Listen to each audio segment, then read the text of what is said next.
네, 안녕하십니까. 개혁책방입니다. 오늘은 처음 시작하는 언약론 네 번째 시간입니다. 노아 언약에 관한 내용을 가지고 함께 살펴보도록 하겠습니다. 먼저 근거 구절로는 창세기 8장 21, 22절 그리고 창세기 9장 11절부터 13절까지 말씀입니다. 내가 다시는 사람으로 말미암아 땅을 저주하지 아니하리니 이는 사람의 마음이 계획하는 바가 어려서부터 악함이라. 내가 전에 행한 것 같이 모든 생물을 다시 멸하지 아니하리니 땅에 있을 동안에는 심음과 거둠과 추위와 더위와 여름과 겨울과 낮과 밤이 쉬지 아니하리라. 창세기 9장 11절로 13절입니다. 내가 너희와 언약을 세우리니 다시는 모든 생물을 홍수로 멸하지 아니할 것이라. 땅을 멸할 홍수가 있지 아니하리라. 하나님이 이르시되 내가 나와 너희와 및 너희와 함께하는 모든 생물 사이에 대대로 영원히 세우는 언약의 증거는 이것이니라. 내가 내 무지개를 구름 속에 두었나니 이것이 나와 세상 사이의 언약의 증거니라. 아멘. 자, 노아 언약의 배경부터 살펴보도록 하겠습니다. 하나님은 아담에게 자유의지를 주셨습니다. 즉 선과 악을 자유롭게 선택할 수 있는 능력을 아담에게 주셨다라는 것이죠. 아담은 선을 택하여 영광에 이를 수 있었고 악을 택하여 타락에 이를 수도 있었습니다. 그런데 안타깝게도 아담은 악을 택했지요. 그 결과 아담뿐만 아니라 아담의 후손들도 죄와 비참에 처하게 되었습니다. 왜냐하면 아담은 온 인류의 대표 자격으로 하나님과 언약을 맺었는데 그 아담의 불순종은 인류 전체의 비참과 타락의 결과로 이어지게 되었다라는 것이죠. 로마서 5장 12절 말씀, 그러므로 한 사람으로 말미암아 죄가 세상에 들어오고 죄로 말미암아 사망이 들어왔나니 이와 같이 모든 사람이 죄를 지었으므로 사망이 모든 사람에게 이르렀느니라. 죄와 사망이 세상에 들어온 이후 이 세상은요 하나님 나라와 세상 나라로 그리고 하나님의 백성과 사탄의 백성으로 양분되었습니다. 이 사실을 선명하게 보여주는 사람이 누구냐? 바로 창세기 4장에 등장하는 가인과 아벨입니다. 가인은 세상 나라에 속한 사람이었고 아벨은 하나님 나라에 속한 사람이었습니다. 비록 세상에 죄가 들어왔지만 여전히 믿음을 지키는 사람들이 있었다라는 것이죠. 에녹과 같은 하나님의 사람들은 최선을 다해 하나님께 순종했습니다. 하지만 죄의 영향력은 강력했습니다. 가인이 아벨을 죽인 것을 통해서 우리는 극명하게 볼 수 있죠. 또한 아담의 9대 손인 노아의 시대 때 노아의 가정을 제외하고는 아무도 하나님을 예배하지 않는 것을 통해서도 확인할 수 있습니다. 성경은 당시 노아의 시대, 그 당시의 모습을 이렇게 말씀하고 있습니다. 창세기 6장 2절 말씀, 하나님의 아들들이 사람의 딸들의 아름다움을 보고 자기들이 좋아하는 모든 여자를 아내로 삼는지라. 이것은 당시의 타락상을 보여주는 말씀인데요. 하나님의 백성들이 사탄의 백성들과 혼인할 정도로 세상에는 죄가 창궐하게 되었다라는 것이죠. 그 결과 하나님은 온 세상을 심판하셨습니다. 어떻게요? 온 세상에 홍수가 닥치게 하심으로 말미암아 노아의 가족을 제외한 모든 사람들이 홍수로 생명을 잃게 되었습니다. 대략 1년의 시간이 지난 후에 노아와 그의 가족들은 방주에서 나왔습니다. 그리고 하나님이 그때 노아와 체결하신 언약이 바로 노아 언약입니다.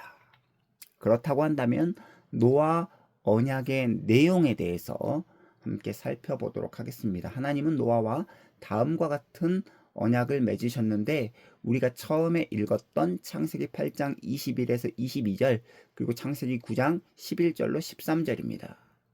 자, 우리는 이 말씀 속에서 다음과 같은 사실들을 알 수 있는데 하나, 둘, 세 가지의 사실을 알 수 있습니다. 첫 번째, 노아 언약은 은혜의 언약이다 라는 것이고 두 번째, 노아의 언약은 보존의 언약이다 라는 것을 알 수 있고요. 마지막 노아의 언약은 재창조의 언약이다 라고 알 수 있습니다.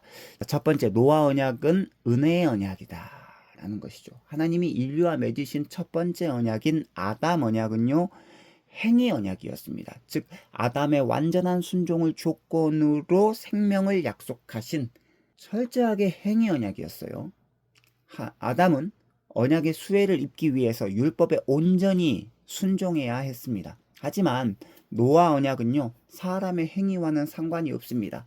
노아 언약은 하나님께서 철저하게 은혜로 성취해 주시는 은혜의 언약입니다.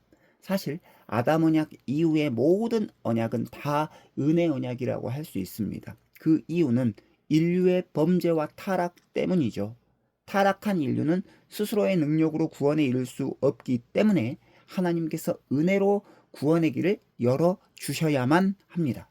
아담 언약, 행위 언약 이후의 모든 언약은 은혜 언약이다 라는 것을 기억할 필요가 있습니다. 둘째, 노아 언약은 보존 언약입니다. 하나님이 다시는 땅과 생물을 멸하지 않겠다라고 약속하셨으므로 창조 세계는 예수님의 재림 때까지 보존될 것입니다.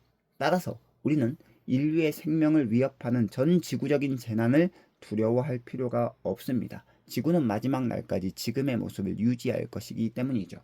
세 번째, 노아 언약은 재창조의 언약입니다. 하나님이 노아에게 주신 복은 태초에 아담에게 주신 복과 같습니다.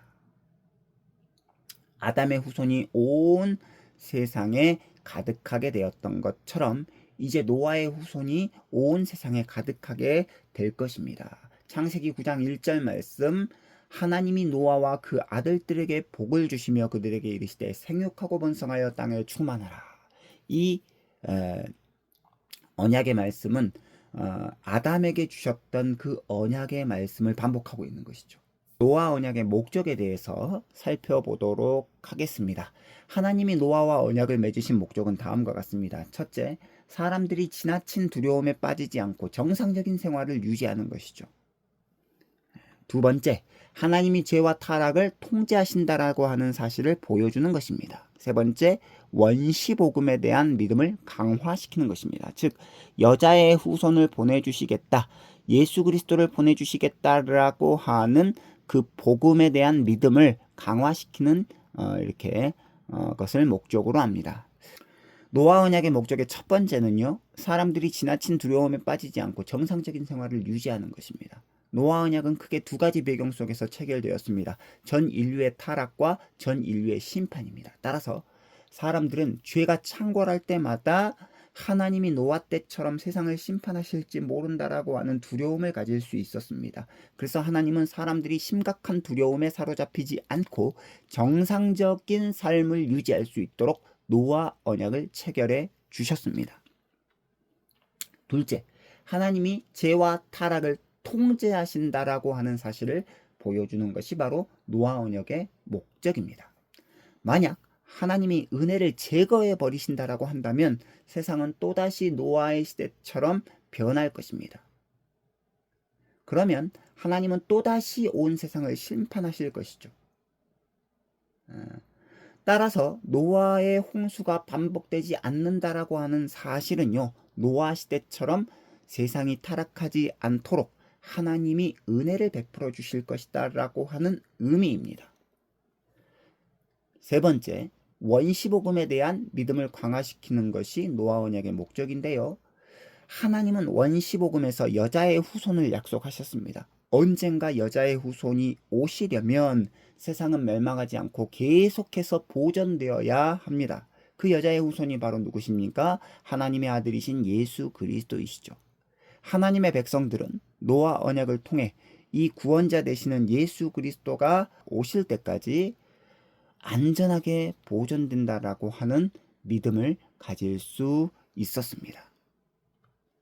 구약의 신자들은 노아 언약을 통해서 오실 예수님에 대한 믿음을 확고하게 가질 수 있었고, 신약의 신자들은 노아 언약을 통해 다시 오실 예수님에 대한 믿음을 확고하게 가질 수 있었습니다. 구약의 신자들은 오실 예수님에 대한 믿음, 신약의 신자들은 다시 오실 예수님에 대한 믿음, 이 믿음을 노아 언약을 통해서 확고하게 가질 수 있었다라는 거죠. 자, 나눔을 위한 질문입니다.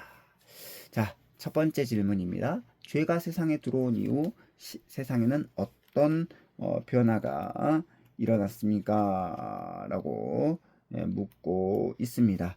27페이지에 보면 하나님의 나라와 세상 나라가 양분되고 하나님의 백성과 사탄의 백성이 양분된다라고 그 이유를 말해주고 있습니다. 이게 바로 죄가 세상에 들어온 이후 세상에 있는 변화입니다. 두 번째 나눔을 위한 질문, 죄의 영향력으로 인해 노아의 시대에는 어떤 일이 일어났습니까? 자, 노아의 가정을 제외하고는 아무도 하나님을 예배하지 않게 되었습니다. 그리고 더욱이 하나님의 아들들이 사람의 딸들의 아름다움을 보고 자기들이 좋아하는 모든 여자를 아내로 삼는지라 라고 하는 말씀처럼 하나님의 백성은 하나님의 백성과 결혼해야 함에도 불구하고 세상 사람들, 사탄의 백성들과 이렇게 혼인을 함으로써 하나님을 예배하지 않는 그런 엄청난 일이 일어나게 되었습니다. 그래서 결국에는 홍수로 하나님께서 심판하셨다라는 것이죠. 세 번째 질문입니다. 노아 언약의 특징. 그럼에도 불구하고 그 홍수의 심판 가운데서도 하나님께서는 노아라고 하는 의로운 자의 가정을 택하셔서 방주를 통해 구원하셨죠. 이 노아 언약의 특징이 무엇입니까? 바로 하나님께서 은혜로 주신 언약, 그리고 이 세상을 다시는 멸하지 아니하고 보존하시겠다라고 하는 보존의 언약, 그리고 마지막 재창조의 언약이 바로 노아 언약의 특징입니다. 그렇다고 한다면 마지막 29페이지에 보면 노아 언약의 목적이 무엇입니까? 라고 질문하고 있는데 노아 언약의 목적 세 가지. 첫 번째, 지나친 두려움에 빠지지 않고 정상적인 생활을 유지할 수 있도록 하는 것이 목적이었고요. 두 번째, 하나님께서 죄와 타락을 통제하신다라고 하는 것이 목적입니다. 그리고 마지막 세 번째, 원시 복음에 대한 믿음을 강화하는 것, 즉 여자의 후손이신 예수님을 보내주시겠다라고 하는 이 믿음을 강화시키는 것이 노아 언약의 목적입니다. 왜냐하면 여자의 후손이 오시려면 이 세상은 보존되어야 했기 때문이죠. 오늘 언약으로 본 구속사로 마무리를 짓도록 하겠습니다. 노아 언약은 철저하게 은혜의 언약이었습니다. 그 내용은 이렇습니다. 예수님이 다시 오실 때까지 세상이 보존될 것을 약속하신 언약. 이게 바로 노아 언약이다라는 거죠. 그래서 우리는 구원자가 오실 때까지, 즉 예수 그리스도께서 다시 오실 때까지 이 세상이 보존된다라고 하는 그 믿음을 굳게 붙들고 힘들고 어렵고 참 고난이 찾아와도 인내할 수 있는 우리 모든 참된 그리스도인들이 되어야 할 줄로 믿습니다. 다음 시간에는 아브라함 언약으로 함께 살펴보도록 하겠습니다. 좋아요와 구독은 개혁책방에 큰 힘이 됩니다. 감사합니다. 안녕히 계십시오.